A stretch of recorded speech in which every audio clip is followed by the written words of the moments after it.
अस्सलाम वालेकुम। आज हम पढ़ेंगे स्टैक। सबसे पहले हम स्टैक से स्टार्ट करते हैं कि स्टैक क्या होता है।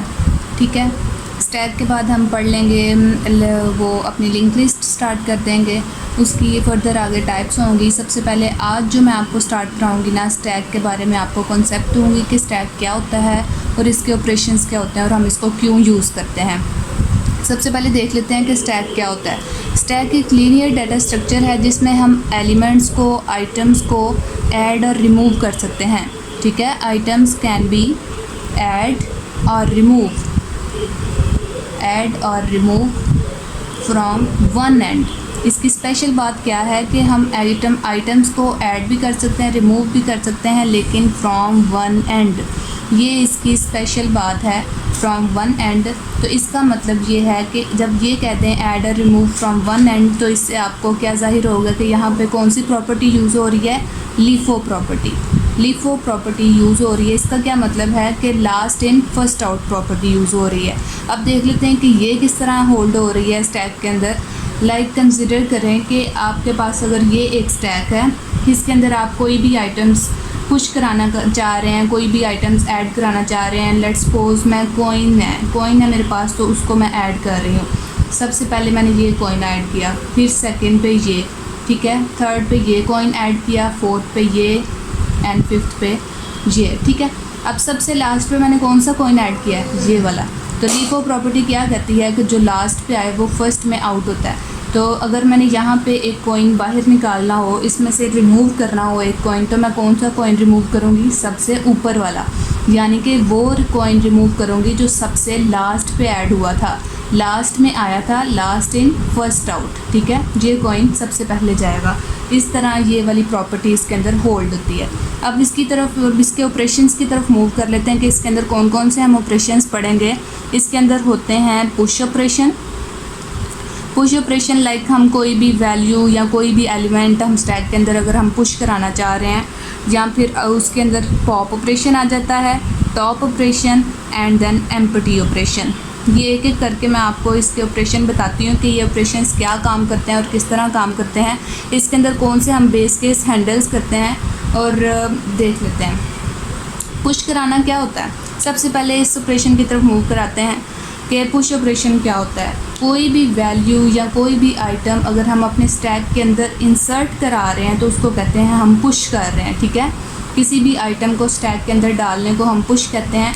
लाइक ये कॉइन मैंने इसके अंदर डाला, तो इसको हमने क्या वर्डिंग यूज़ करनी है? इसको मैंने पुश किया। ठीक है, पुश किया, ये मैंने क्या कॉइन पुश किया। लाइक मैं कॉइन पुश कर रही हूँ तो कोई एलिमेंट भी पुश कर सकती हूँ। लाइक मैंने 1 इसके अंदर वैल्यू क्या पुश की? 1 पुश की। ठीक है, लाइक इसी तरह 2 पुश की, 3 पुश की, 4 पुश की। ठीक है, ये काम हो गया। नेक्स्ट हम सेकेंड ऑपरेशन की तरफ मूव करते हैं कि पॉप ऑपरेशन क्या होता है। अब स्टैक के अंदर से कोई एलिमेंट रिमूव कर देने को हम पॉप करते हैं। रिमूव कौन सा होगा? ये वन एंड से ही रिमूव करता है और वन एंड से ही इंसर्ट कराता है। तो हम अब जब इसमें से रिमूव भी करेंगे तो वही एलिमेंट रिमूव करेंगे जो लास्ट में इन होगा। ठीक है, लास्ट इन फर्स्ट आउट की प्रॉपर्टी इसमें यूज़ होगी। तो 4 लास्ट पे आया था तो यही पॉप होगा, यही रिमूव होगा। तो इसको हम पॉप करा देंगे तो सबसे ऊपर वाला पॉप हो जाएगा। अगर हम फिर इसे पॉप कराने को, स्टैक में से पॉप कराने का कहेंगे, तो फिर क्या होगा? 3 वाला टॉप मोस्ट एलिमेंट हमेशा पॉप होगा। इंसर्ट होगा तो सबसे टॉप मोस्ट एलिमेंट पे जाके टॉप मोस्ट पोजीशन पे वो एलिमेंट इंसर्ट होता है। नेक्स्ट मूव करते हैं टॉप ऑपरेशन के बारे में। टॉप ऑपरेशन क्या करता है कि हमें इस स्टैक के अंदर सबसे टॉप मोस्ट एलिमेंट हमें रिटर्न कराता है। अब स्टैक के अंदर टॉप मोस्ट एलिमेंट कौन सा है? ये वाला तो पॉप हो चुका है, ये भी पॉप हो चुका है। उसके बाद अब टॉप के ऊपर कौन सा रह गया स्टैक में? ये रह गया। तो अगर हम इसको स्टैक के अंदर टॉप ऑपरेशन करेंगे तो ये हमें पॉप दे, इसका 2 एलिमेंट रिटर्न कराएगा कि ये आपका स्टैक का टॉप मोस्ट एलिमेंट है। ठीक है, इसी तरह अगर हम एम्प्टी ऑपरेशन की बात करें तो ये हमें क्या करता है? ये हमें बताता है कि आपका स्टैक एम्प्टी है या नहीं। ठीक है, अब आपके स्टैक में ये 2 पॉप हो गए हुए हैं।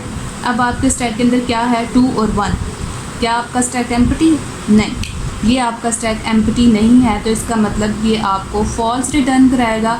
अगर मैं इसको भी पॉप करा दूँ, इसको भी पॉप करा दूँ, अब आपका स्टैक एम्प्टी है? Yes, it is empty. तो इसका मतलब ट्रू ये रिटर्न करा देगा। ठीक है। इसको एक और एग्जांपल की तरफ की मदद से देख लेते हैं कि हम एरे को, अगर हम एरे के एलिमेंट्स अपने स्टैक के अंदर पुश या पॉप कैसे कराएं तो क्या होता है, इसकी लॉजिक कैसे बनेगी और इसके बेस केस को हैंडल कैसे करना है। लेट्स सपोज हमारे पास ये एक एरे है, इस एरे के एलिमेंट्स, इस एरे के अंदर जो भी एलिमेंट्स हैं वो हम अपने स्टैक के अंदर पुश कराएंगे, उनको पॉप कराएंगे, उनको उसका टॉप मोस्ट देखेंगे। अब कैसे करेंगे, ये एक स्टैक है, इस एरे में हमारे पास कुछ एलिमेंट्स हैं लाइक, ठीक है, ये हमारे पास 5 एलिमेंट हैं। तो जब भी हम स्टैक के बारे में पढ़ेंगे ना, हमारे पास एक टॉप पॉइंटर मौजूद रहेगा, ठीक है। टॉप पॉइंटर टॉप होगा, यहाँ पे हम इसको पहले ही बना लेंगे, यानी कि इसको इनिशियलाइज़ कर देंगे टॉप को -1 से। टॉप -1 का क्या मतलब है कि आपका स्टैक अभी एम्प्टी है, टॉप -1 है तो आपका स्टैक एम्प्टी है। तो अब हमने अगर स्टैक के अंदर कोई भी एलिमेंट का या कोई भी आइटम पुश करानी हो, सबसे पहले हम पुश देख रहे हैं, कोई भी वैल्यू, कोई भी एलिमेंट आपने पुश कराना हो तो टॉप को पहले एक पोजीशन आगे बढ़ाया जाता है, टॉप ++ होता है, ठीक है। टॉप -1 से टॉप ++ होगा और ये वाला एलिमेंट फिर पुश होगा, ठीक है। अगर हमने 2 भी पुश कराना है तो टॉप ++ होगा, टॉप यहाँ आएगा और 2 यहाँ पे फिर पुश होगा, ठीक है। अगर हम 3 एलिमेंट पुश कराना चाह रहे हैं तो टॉप पहले यहाँ आएगा और फिर ये एलिमेंट पुश करा देगा, ठीक है। और इसी तरह अगर 4 कराना चाह रहे हैं, टॉप आगे मूव करेगा, 4 आएगा, टॉप आगे मूव करेगा और 5 आएगा। अब पुश कराते हुए बेस केस हमने कैसे हैंडल करना है, टॉप देखें लास्ट पोजीशन पे चला गया, ठीक है। अब अगर हम एलिमेंट्स मज़ीद स्टैक के अंदर पुश कराएंगे तो इसका मतलब है कि हमारा स्टैक फुल हो गया हुआ है, कि यानी कि जब हमारे टॉप की वैल्यू n-1 हो जाएगी, मींस कि जब हमारा स्टैक बढ़ जाएगा तो हम स्टैक के अंदर कोई भी एलिमेंट पुश नहीं करा सकेंगे।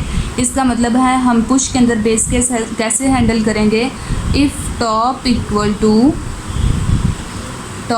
टू -1 है तो इसका मतलब क्या है कि